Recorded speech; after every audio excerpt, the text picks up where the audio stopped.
Caring for your percutaneous cholecystostomy tube after placement is important to keep it functioning properly and to prevent infections. This video will explain what you need to do to take care of your percutaneous cholecystostomy tube after your procedure. A percutaneous cholecystostomy tube is a thin, hollow, flexible tube placed in the gallbladder to drain bile into a bag outside your body. Draining the gallbladder is usually done as an emergency procedure to reduce infection and swelling.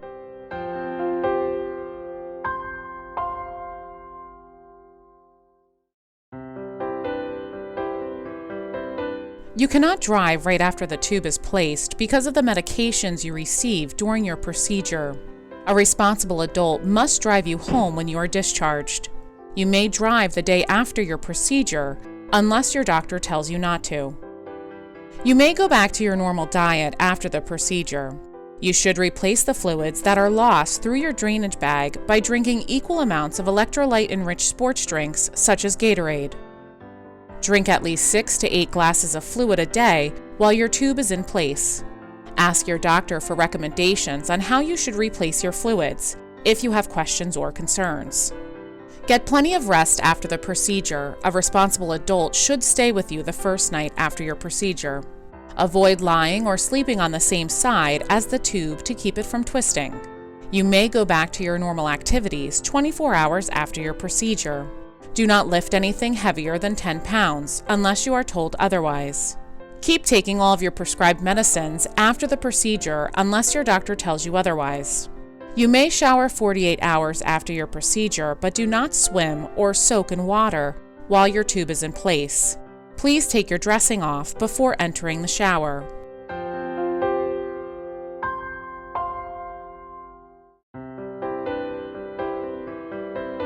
Keep the dressing over the tube site clean and dry. You may have a stitch holding your tube in place. If the stitch breaks, tape the tube to your skin and call the interventional radiology department at the number in your handout. Your tube may have a lock that holds it in place from the inside. Do not open the lock. Your dressing should be changed every other day. It should be changed sooner if it falls off or becomes wet or soiled, or unless you are told otherwise. It may be easier to change to the dressing if someone helps you. Always keep the bag below the tube site to allow it to drain properly. Make sure the tube remains in the proper position, does not become twisted, and that the holes in the tube do not become blocked. Always keep the drainage bag attached to your clothing with a safety pin or with the elastic band that is located in the package insert of the drainage bag. This elastic band weaves through the 2 holes at the top of your drainage bag and can be worn around your waist or abdomen. Do not let your drainage bag hang off your body, as this creates tension on the suture, which can cause the accidental removal of your tube.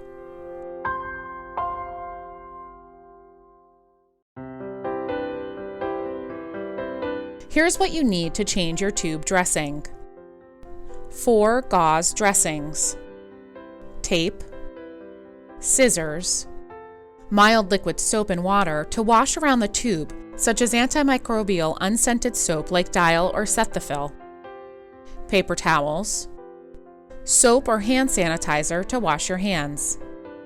Make sure you have a clean surface for your supplies. Wash your hands or use hand sanitizer. Tear 4 strips of tape in the size you need to cover the dressing. To make the tape easier to work with, hang the strips off the edge of the clean surface and keep them close by. Take 1 gauze dressing and cut a slit from the folded edge to the center of the gauze. If you're having discomfort at the insertion site, you can take another gauze dressing, roll it into the shape of a log. To prevent the dressing from unrolling, wrap a piece of tape around it. Remove and throw away the old dressing. Be careful not to pull on the tube or your skin. Inspect the insertion site for signs of leakage, redness, drainage, foul odor, or swelling. Wash your hands or use hand sanitizer again. Gently wash around the tube with mild soap and water and pat dry. Be sure to remove all drainage to prevent irritation and protect your skin. Carefully place the dressing roll under the tube. This will help with discomfort and keep the tube from twisting at the insertion site. To apply the new dressing, take the pre-cut gauze dressing and gently slide it around the tube. Cover the pre-cut gauze dressing, roll, and tube with the remaining 2 gauze dressings. Secure the dressings with tape. Do not tape the tube directly on the skin.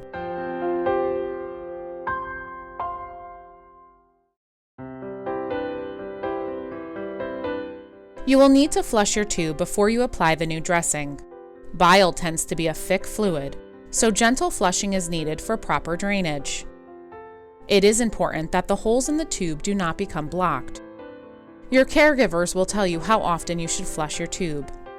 To flush your tube, you will need a pre-filled 10 ml sodium chloride syringe and alcohol pads.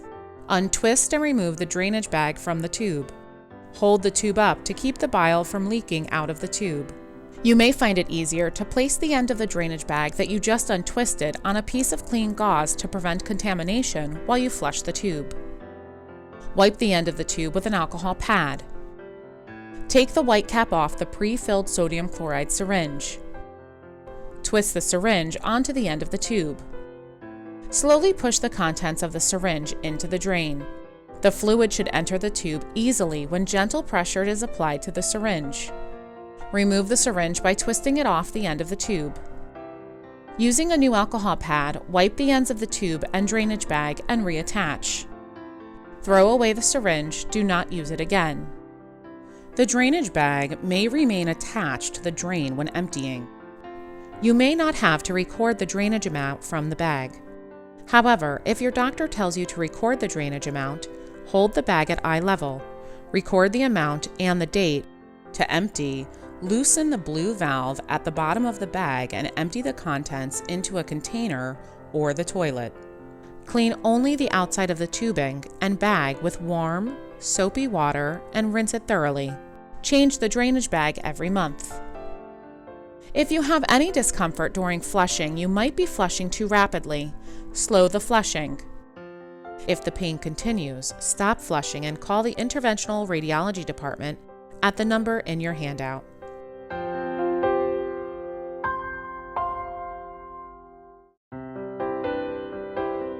Watch for the following signs and symptoms: redness, drainage, foul odor or swelling on the skin around the tube site, abdominal pain, nausea or vomiting, a change in the color of your stool to a very light or grayish white, shaking chills, a temperature above 100.4 degrees Fahrenheit or 38 degrees Celsius, a yellowing of the skin and eyes, and very dark urine. If you have any of these signs or symptoms, follow these steps. Be sure the drainage bag is below the level of the tube site. Remove your dressing and check to see if the tube is twisted. If the tube is twisted, straighten it until a fluid begins to flow. If fluid does not drain after removing the twist in the tube, you may need to gently flush the tube. If these steps do not relieve the signs and symptoms, or if the tube falls out, call your doctor or go to the nearest emergency department.